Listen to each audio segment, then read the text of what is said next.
Cardio is a terrible way for long-term fat loss. Don't believe me? Watch this. Our first caller is Joshua from Colorado. Joshua, what's happening, man? How can we help you? I'm doing pretty good. I'm from New York. Wrong state. I'm a novice trainer, personal trainer. I've been a trainer for about 3 to 4 months, and I'm looking to be able to recomp my body for myself, for my client as well, because there's a certain I need to look the part, right? If I'm a trainer, and I'm also doing it for my health, right? For my overall health. Because I've gotten a couple of blood tests done over the course of 8 months. And on my first blood test, I realized that I was pre-diabetic and I had a slew of other problems. So coming from being 265 pounds since the end of 2020, right now I've dropped down to 227. And I'm looking to be able to be at a healthy 180, 190 pounds or so, right? Because I've never been there before. Now, what drives me to ask is, I've been really conflicted because something that Adam likes to bring up, and also you guys agree as well. And it's basically, don't kill yourself doing cardio, right? And I can understand that past a certain point, but I've always thought that incorporating about 120 to 150 minutes of cardio, steady state cardio a week was a good thing for weight loss. But now you guys are basically saying, no, you should send the proper signal to your muscles to eat more, to build more, and to have your metabolism higher, because that's what matters even more.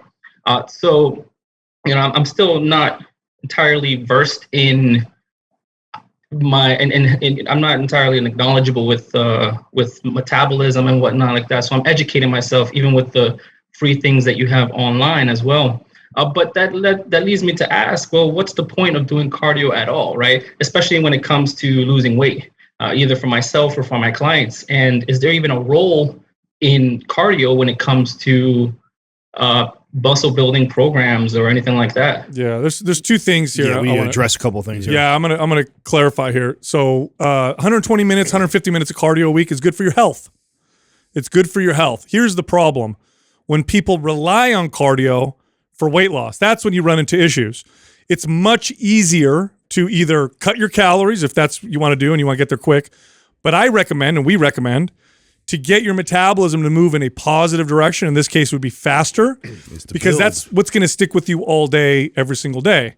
So really what you want to do is, you're fine doing 120 minutes of cardio every week, so long as it's not the main signal you're sending your body, so long as that's not your number one way of losing body fat. Your strength training should be the foundation of your routine, because that's what's going to stop or slow down or reverse the metabolism slowdown that comes from cutting your calories. So that's all it is. Also, keep in mind, 120 minutes of cardio, you guys, in a week's time, you're talking about maybe 400 to 500 calories. It's not much. You're talking about, okay, you could also shave, okay, Joshua, 80 calories a day. Yeah. You could shave 80 calories a day in your food. And so I would always rather go that direction first before I start adding cardio into my client's Just from lives. a fat loss perspective. Yeah, from a fat loss perspective. We're not talking about health right now. We're talking about somebody who has a strategy of trying to get down to a weight they either never been down to or a weight they would really like to get down to. And I use cardio every show. But it's the very last week. I mean, I wait until I'm down to 6% body fat, and it's what gets me down to 3% body fat. So it's not that cardio is a terrible strategy. It's just used terribly by most people. Doing cardio when you're 40, 50 pounds out from where you want to be, terrible strategy. I would much rather build your metabolism, build muscle, add calories to your diet, get to a place where we can speed the metabolism up, then reverse, go back the other way by slowly taking calories away from you, manipulating your training. So we're sending a new signal. So hopefully the body is trying to adapt. We're burning more calories. You're slowly losing weight. And then as we get closer to your goal, we can start to add cardio in the routine. The reason why I don't like to do it right from the get-go is because you will eventually your body will get adapted to that 120 minutes, and that 120 quickly becomes 240. Then that 240 becomes 480. Then the next thing you're doing is an hour of cardio every single day, and then maybe you get your goal. But then guess what you have to do now, Joshua, to maintain that? Now you got to do an hour of cardio every single day to maintain this physique that you worked your ass off over the last 6 months for. And the reality is 99.9% of the people don't. They eventually go back to what they were doing before they decided this goal. and they don't do the cardio every single day for the rest of their lives. So that is why you hear us talk about that. Now, if you're somebody who loves to run and it's part of your life, like you get up every day and you love to go for a nice jog for 30 minutes, and I would never tell that client to stop doing that. I would love for that client to, if that's something they've been doing and it's part of their lifestyle, there's lots of health benefits to being somebody who gets out there and runs for 30 minutes every single day. But for somebody who has a specific goal, like I want to lose body fat, Adam, what is the best strategy to do it? I'm currently not doing any cardio right now. Cardio is not what I'm recommending right now. It's the last thing that I'm going to recommend to you. I'm going to tweak everything else nutritionally and program first before we even think about introducing cardio. It's going to be a long ways from where you're currently at right now. And then maybe when we get really close to get you over that edge. But what I want to be clear about is whatever you add into your routine to get you to that goal, if you want to keep that goal, you're going to have to maintain that. So the idea is that we are trying to do as little as possible to elicit the most amount of change so you can maintain for the rest Let of your me life. actually correct what you just said. That is not true for strength training. For strength training, what gets you there to maintain that is much less. With cardio, it's not the same. I meant with cardio. Yes. Whatever you do with cardio to get somewhere, you got to do the same. You got to keep doing that to maintain. When it comes to strength training, you do 1/5, 1/7 the volume maintains what it took you to get there in the first place. So all we're doing, Joshua, is communicating the most effective, efficient way to get where you want to go. But also understand that there's health benefits that come from cardio that are independent of weight loss. So you could do 120 minutes a week of cardio, get no fat loss from it, still have health benefits. So there's nothing wrong with doing it.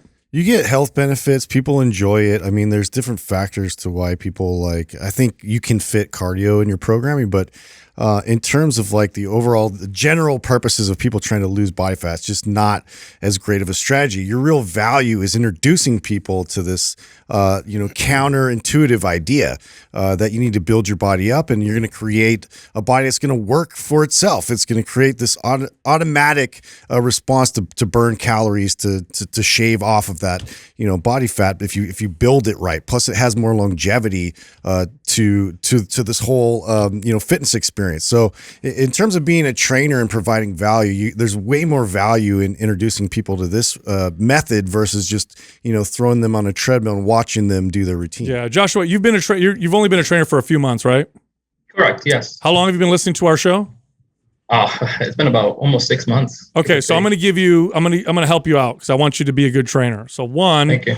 one, keep listening to our show. So just keep doing that. 2, I'm going to send you the program that I think coaches and trainers get the most value from, something that you can apply to every single client. I'm going to send you MAPS Prime. MAPS Prime, by every client you work with, they will benefit from the stuff that you'll learn from MAPS Prime. So I'm going to send that to you just because you're a trainer and I'm partial to trainers. I want them to do well, okay? I actually ended up getting Prime Pro, and Prime Anywhere on May 1st. Oh, good deal. Right? All right. Yeah, it's really, really resourceful. But it did bring me to ask another question is, well, like, what would you recommend me trying to get the RGB bundle? I want to be able to build better muscle. I want to change and tweak my physique a lot more than what it is, but I don't really know which way to go about it. I know you guys talk a lot about anabolic and doing anabolic performance, and then I don't remember the last one. Joshua, to do that. Joshua, are you trying to get free RGB bundle? Is that what no, I'm being genuine. You guys always talk about that, and when I looked online, that's what you guys have. It is. It is. Go anabolic. Go anabolic at least. Yeah. You know what? I'm going to send you all 3. You got to be honest though. You trying to get it for free? Don't lie to me. No, I'm serious. No. I was doing my research, right? I mean, I've been watching you guys for some time, and I mean, granted, I was watching from a line of skepticism, but I really like what you guys talk about. Thank you. Well, we'll make you a true believer if you go through. You're only 6 months deep in, brother. You got. There's a lot more to listen to. Listen, I'm going to send you all 3, but I want you to promise me that you are going to do your best and you're going to stick to being a trainer for at least a year, because the first year is the hardest. Okay. Yeah. Okay. Good, because we need good trainers. So I'm going to send you the RGB bundle. Stick to it for at least a year before you decide whether or not this is for you. It's a tough job. It's hard, but you get past that first year, it starts to get a lot better, okay? I'm trying all right, man. Sure. All right, thanks, brother. Thanks for calling in. No problem. Thank you. Boy, I'm like gotta love those skeptics. I'm so easy, right? Yeah. So I was looking at the RGB bundle. All right, I'll send that over to you. You know, it's this whole debate around cardio. Look, I'm going to say it straight up. When it comes to just fat loss, and you have cutting calories, strength training, and cardio. At the bottom is cardio. Cardio is not an effective long-term fat loss approach. It is not. Short-term, you'll get some results. Long-term, it's terrible. We've talked about this many times. But there's health benefits from it. So we're not anti-cardio. No. We're anti-using it for the wrong reasons. And That's all. the people it stirs up the most is the guy or the girl who gets up every day and they run for a half hour every hour to start their day, and they've been doing it for 5 to 10 years. I'm not talking to you. Yeah. I'm not talking to you. Keep doing that. If you love to run and it's this beautiful escape for you, or like somewhat of a meditation, like I am all for that. That's awesome. I'm talking to someone just like this. I'm used to being 260 pounds. I worked my ass off to get down to 227, and now I'm trying to go from 227 down to 180, which is 40 pounds still. Yeah. I want to lose 40 pounds, and I'm wanting to get on the treadmill right now. Terrible fucking idea, especially if you're not already someone who loves doing that. Yeah. If he came in and he says, "You guys, I've been running my whole life every day. Love it. I love it." I wouldn't say stop it. But his goal is, I want to lose body fat. I want to get down to a certain weight, and it's a significant amount. It's not 5 pounds. Yeah. It's 40 pounds. And if you want to lose 40 pounds, you don't love doing cardio. You weren't doing it anyways. Starting right now doing that is a terrible fucking strategy. It's unsustainable even once you get there. And I'll argue with anybody on that all day long. Yep.